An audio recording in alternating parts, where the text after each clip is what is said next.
We got Mr. Warren Strain. He's and Mr. Scooter Watley. They're going to be talking about Mississippi Outdoors Television turns 30th anniversary of the TV show. Right. How about that? How y'all doing? Great.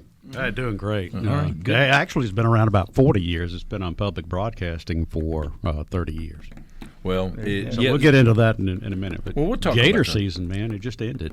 Yeah, there was had some big gators It too. like literally ended, just ended 8 minutes ago. Really? Yeah. Mm-hmm. Today at noon was the last day. So, talked to Ricky Flint before we came over here. Few highlights. I think he said that they had one gator taken that is going to tie the female length record. Right now, the overall gator harvest was somewhere in the 700 something range, which is about where it should be, or a little bit ahead of normal. So he wanted to remind all the gator hunters that those who were successful, you got basically till noon Wednesday or 48 hours to get in your report on what you got. But yeah, so if you're still out there gator hunting, you better go on and get off the water before Major Reed and his guys come find you. The season has officially ended at noon. It's funny, the people that are into gator hunting, I was in Oxford doing a remote Friday, and I was interviewing the mayor, Robin Tannehill of Oxford, and she said, "Oh, JT, look, let me show you my gator that I caught." It's amazing. I was like, "Are you serious?" And she's like, yeah, she was. There's people all over the state that chase those dinosaurs. It's pretty amazing. Yeah. I came over 43 on the res. What was that the other day? And there's boats out there. It was right at dusk or a little after dusk. There's boats everywhere out there. That's a good spot to go. Yeah, must be. How about that? So I think the good news out of this is everybody. We didn't have any incidents or anything like that. None affiliated with the alligator hunting season, and no major incidents to report during dove season. So that's always a good report to have, is a no report there, because we want people to go out and have enjoyable, safe time when they're in the outdoors and hunting and fishing and doing all that good stuff. What about the WMAs as far as their dove? What are the reports back on that? Well, we've got some initial reports. The dove fields on WMAs has been something that's just become increasingly popular the last several years. We've I guess over the last 5 or 6 years tried to make an effort to expand more dove fields on more WMAs to provide the public with a safe and legal place to come dove hunt. And a couple of those did really good. We don't have all the stats in from the ones that opened Wednesday and over the past weekend, but for some of the ones that opened on the opening day or the Monday or Labor Day, had some really good hunts. The youth hunt at Black Prairie did really, really well. A lot of birds taken by the youths that were there, so those have all worked out really well. I've not really heard, JT, a lot of hubbub out in the public. I don't know, like to hear from kind of the listeners on how their season went so far. I haven't heard a lot either. But of course, this time of year with football and everything rolling, it's hard for me to get out and do anything when it comes to dove hunting, things like that.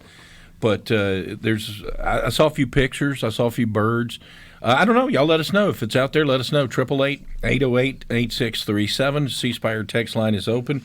601-879-4395. I'd like to know some more about it if you did do well, if you had some good doves. Well, speaking of that and the show, there's a couple of hunts that over Labor Day weekend that Scooter and the crews went out and shot, and they went pretty well, didn't they? Yeah, we got several 11-foot gators. And released one. Dove hunt. Dove hunt. Yeah, we had 2 good WMA dove hunts. Yeah, okay, good. And it went real well. Sure did. We're going good gator hunt. Yeah, we're going to get you guys separated here in a minute when we can get to talk about that, so y'all don't have to share the microphone where you turn right there. But that's one of them out there that you'll be able to see. Now, when will those air? They'll air this time next season. Okay. Yeah, we shoot a year in advance most all the time. Oh, okay. I got you. All right, we got the South Delta deer regs.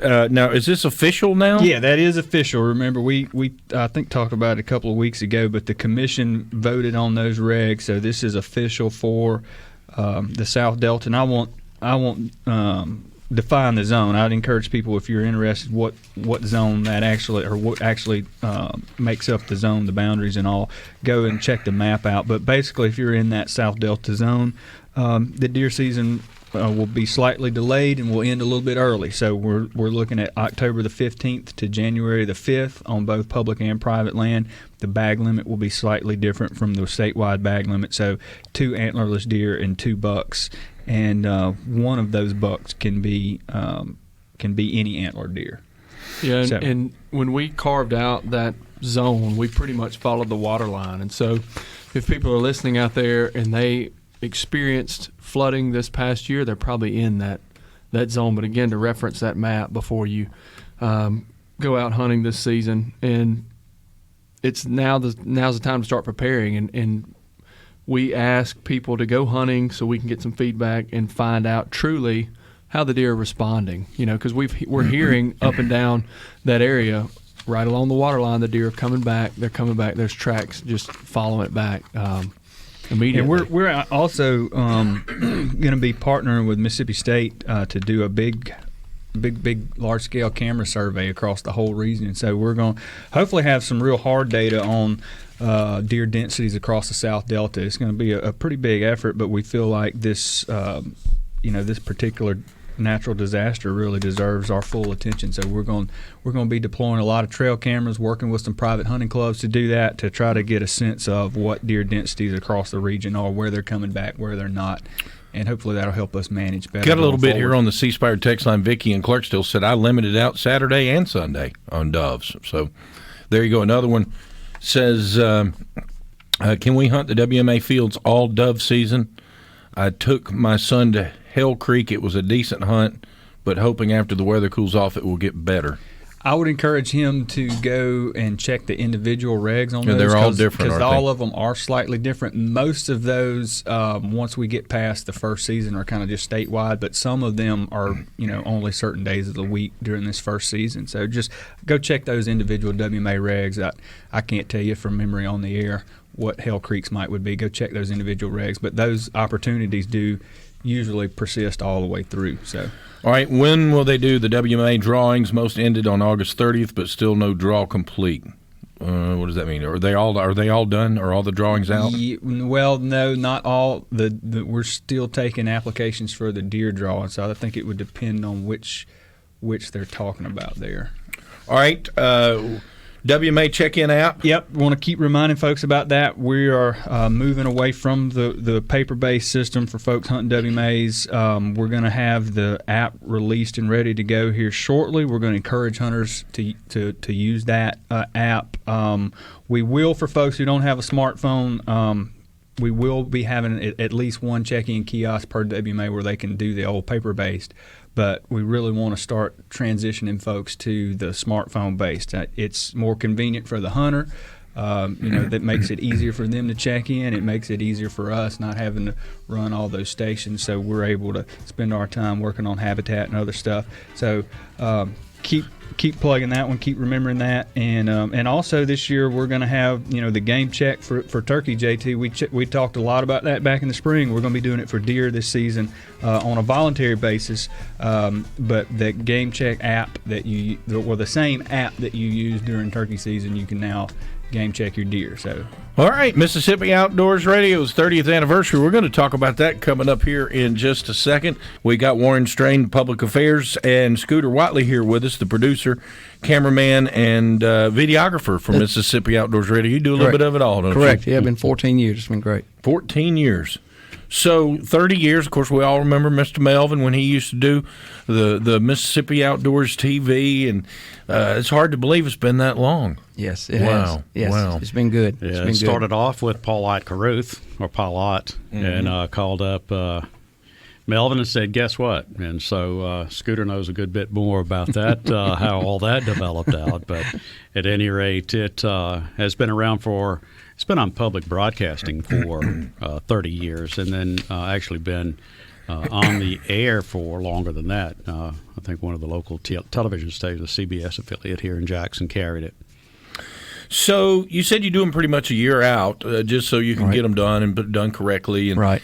when you're doing the different things that you are doing, because I probably do 3 or 4 different trips just to make one show. At times we do, yes. Yeah, At times we do. And we set the schedule a year ahead because our new season just started. Right. So everything we're shooting now, Dove, Gator, or whatever, will go in the can until next season starts. Everything's so seasonal, JT, as you know. So like Dove, and we've got, 4 saltwater shows in the can. Correct. And potentially a fifth one. So those are put in the pipeline, so to speak. Sure.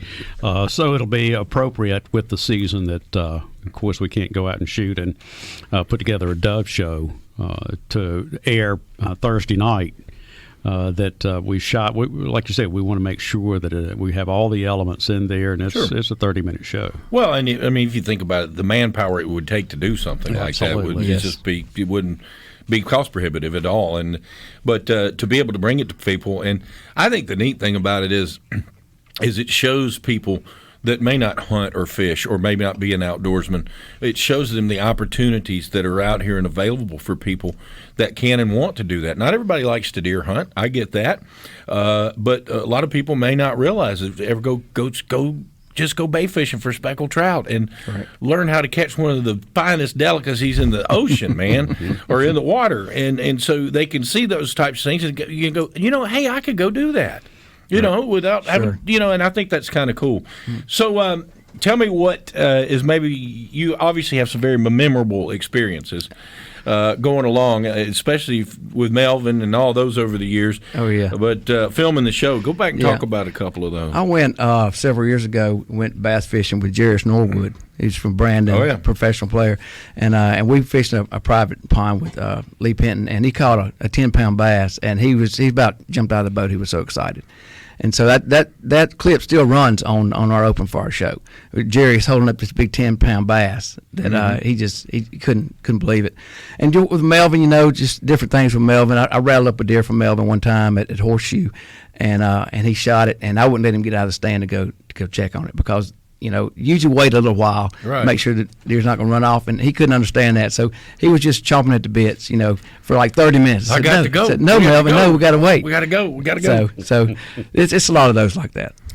Well, that's those are experiences that you have out there, and I'm sure there's probably some you can't talk about too, but those never made the cut. They hit the editing floor. Yeah. And I think the cool thing about it is all the ones you've done them so safely. Too. Yeah.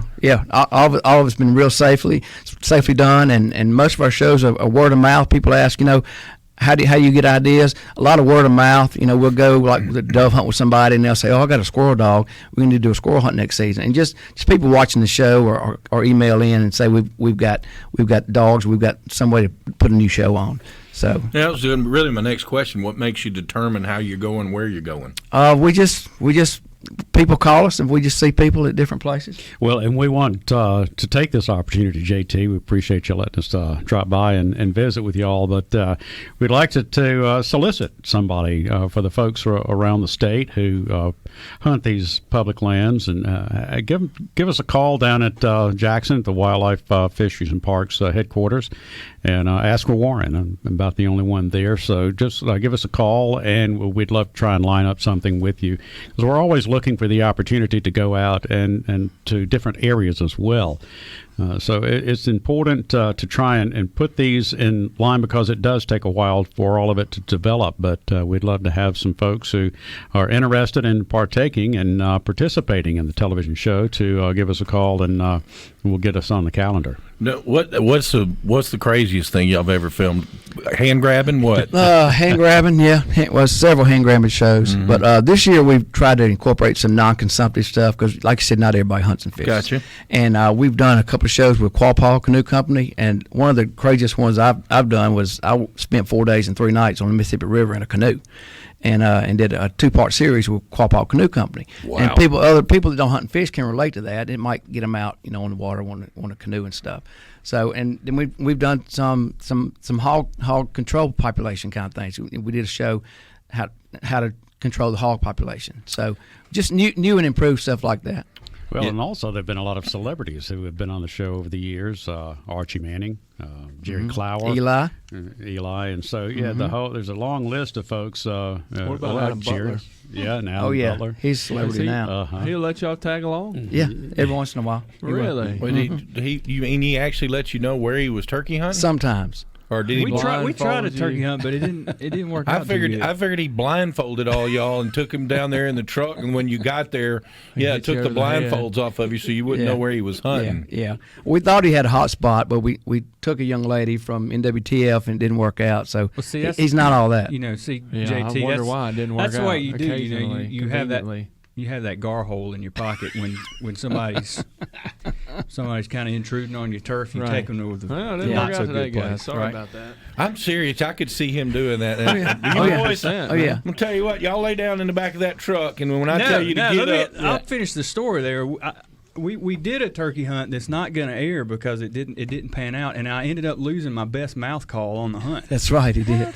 Yep, he did. Did you shoot the turkey out of No, we were walking screen? along. I'm following Scooter, and a branch comes and swats me in the face and pokes me in the eye, and I hit the ground and rolling around, and then like 10 minutes later realized I must have had my mouth call in my mouth and spit it out, and oh well. So this is a very popular show, isn't it? It is. It's real popular. It has been number one in the past and for local shows in the market.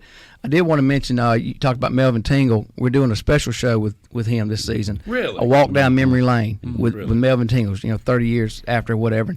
We incorporate some of his best shows. It's going to be in November. It's going to be one of our hit shows for sure.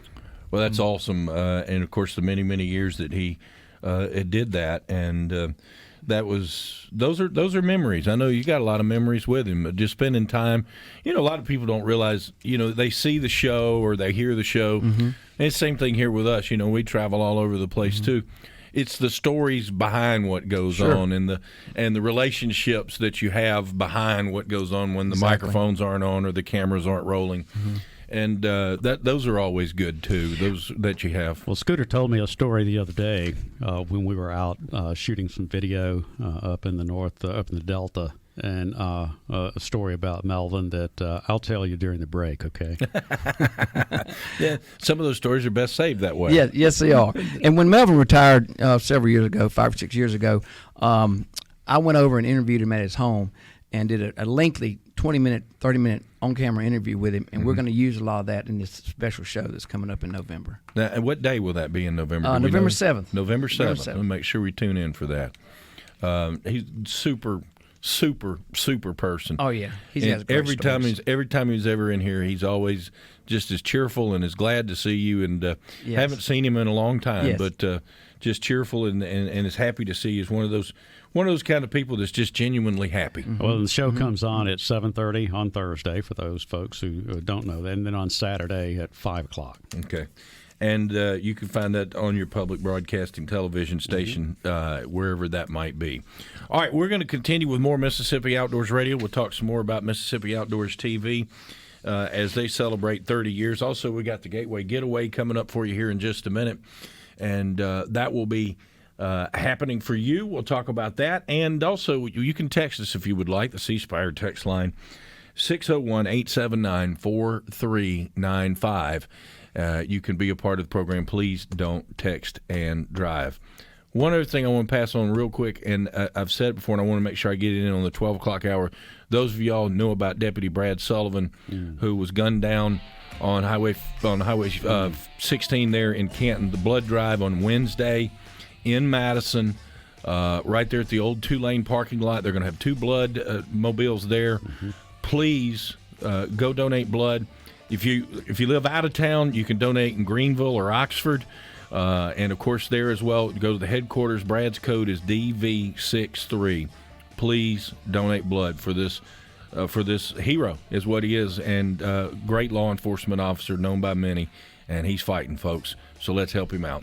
Mississippi Outdoors Radio continues with more after this. A couple questions here. Why can't we use the current MDWFP app for the WMA check-in instead of having a whole new app? The turkey check-in is on the current app, Murph and Pontotoc. As far as the WMA app, I can't give you the explanation on that on the technical stuff on the back end, but it was just decided that we would do a separate app for that to make it more easy. Maybe one day, I guess you can say. I don't honestly don't have an answer. Don't know the answer. Not in my wheelhouse. Yeah, maybe you can get them merged at some point. Yeah, probably. Yeah, absolutely. The deer. I think the other question I'm assuming was saying that the Game Check app is still showing turkey stuff. It probably still is. That will be updated by deer season to show for the voluntary deer stuff. So it's already built in. It'll be turned on when the new app update is released, which should be pretty soon. All right, Scooter and Warren, we're going to continue here. Now, talk to me about the brand new season. I know it's about to get started. Mm-hmm. It is. When will it begin? It will begin October the 3rd, Thursday night, 7:30, and those shows repeat on Saturday at 5:30. Okay. So it'll be the Quail Paw trip, 2-part series, and then once the shows air, they're going to be on our YouTube channel and Facebook page as well. And, of course, now, do you guys, is it all done in Mississippi? Do you ever go out of state? Yes. Now it's all done in Mississippi. One time we went to Montana with Dr. Gordon Lyons and Melvin and went up there and shot a mule deer, I believe. But that was like 15 years ago. But, yes, all shows now are in the state. You know, we in fact, is up here right now. Everybody keeps saying. Somebody said I actually heard some bobwhite quail while we were dove hunting the other day. Said it was music to their ears.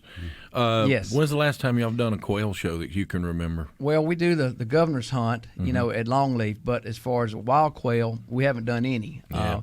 They're just too scattered and not very numerous. But we were turkey hunting at Capaya, and we heard some bobwhite, some quail, and so they're around. Mm-hmm. Boy, it'd be nice if they could come back like they used to be, wouldn't it? That would be great. It would be awesome. Yes, it would. I can remember as a kid at my grandparents' house out there in Covington County. They just lived out, had cows and a pond and all that kind of stuff, and just kind of a country setting. And you could go out there and sit in the afternoon, and they would sit there, and you'd hear those bobwhite. Right. Yeah, right. it's just a neat thing you don't hear anymore. It is. And Charles Ray Nix, WMA, has a good many wild quail, and we've been up there and filmed them from time to time, but they're just not enough to have a season with them. When you go and start videoing a hunt or just going hunting, what do you do? How do you make that call? Well, you just as a producer, you just put the pieces of the puzzle together. Sometimes a hunt doesn't come together until after you make a harvest, and you don't want to do a whole bunch of interviews and stuff if you're not going to have a show. So you have to piece it together. You know, it depends on what you're hunting, but you just have to piece it together little by little. Mm-hmm. And our non-consumptive shows like. We're doing a pond management thing right this year, state lakes and pond management, where we're showing people, you know, how to fertilize their lakes and what we have to do to our state lakes and how ponds need to be managed for fish. And so that's going to help the landowner with their ponds and knowledgeable like that. I had to bring up quail, and so here we go. But one person said, and maybe you can help them, Adam, what's the number one thing a landowner could do if they're trying to bring quail back?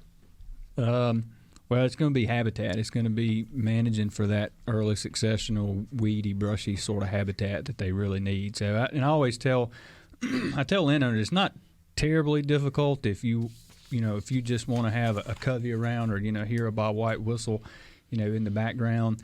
Having that level of a population is not terribly difficult to achieve. Having a huntable population is pretty tough because that involves real intense management over a lot of acres.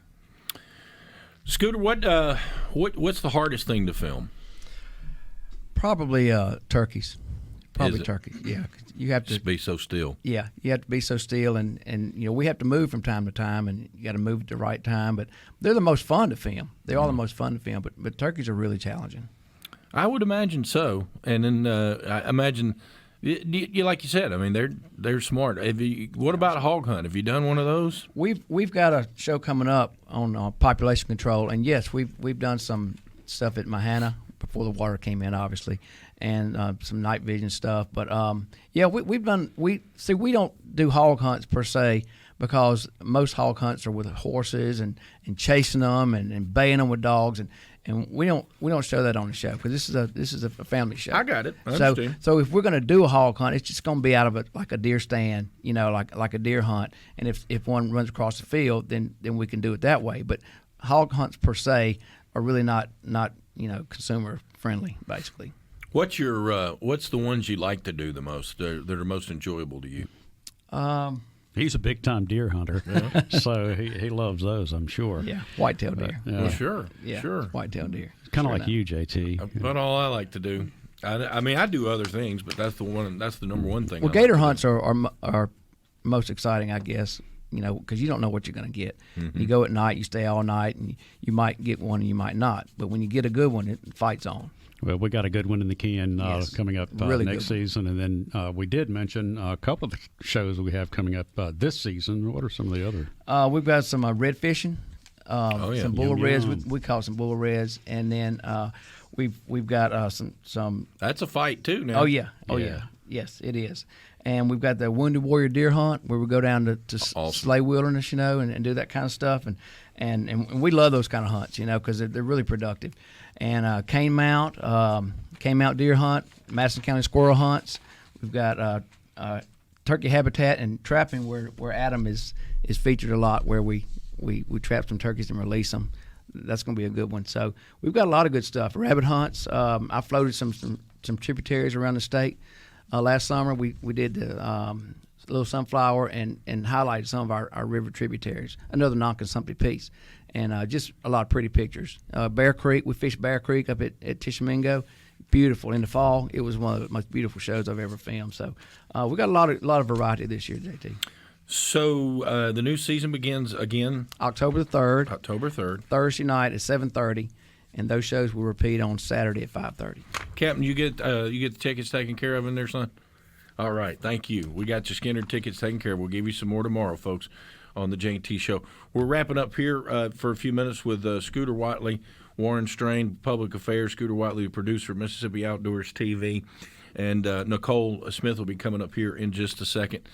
Y'all probably shot something over there at the museum once or twice too, haven't We you? have. Yeah. We have. We've done some camps. We've done several things at the museum. We try to work with them and get them in as much as we possibly can as well. Yeah, and usually a show might have 2 or 3 different things in it. It's not all just one thing. Is Right. It? Usually you got some short pieces. Most of our shows are 12-minute pieces, and that's a lot of time to fill. You got 2 12-minute shows. That's basically your show. But if you don't have enough footage or material for 12 minutes, you can do an 8 and do a 4-minute smaller piece. So it's a variety of things that we try to put in just to get a complete show. No doubt about it. And it certainly is a great thing to watch. And that's another thing the foundation does, just like they do the radio show here. And that's what we want folks to know. It's the foundation that's behind this that brings you Mississippi Outdoors TV, brings you Mississippi Outdoors Radio. Yes. And the wonderful things that they do, not just for these 2 programs that try to enlighten people to Mississippi about the other things that are going on and what we have in the outdoors, but as we said, the youth super hunt that they have, the archery in schools, the many different things that they do, buying license for kids that right after they get their hunter certification, and Right. hunter ed and different things like that. So that's what we want folks to also remember. All right, Scooter, thank you. Warren, appreciate it, buddy. Appreciate it. I appreciate you, JT. Thanks for letting us drop by Y'all and come- have a sandwich with you. We don't always have sandwiches. I don't always provide lunch, but you're welcome We to come appreciate anytime that. you want We to. appreciate Yes, it. sir. Thanks for the opportunity. It's a great day to be a Jaguar.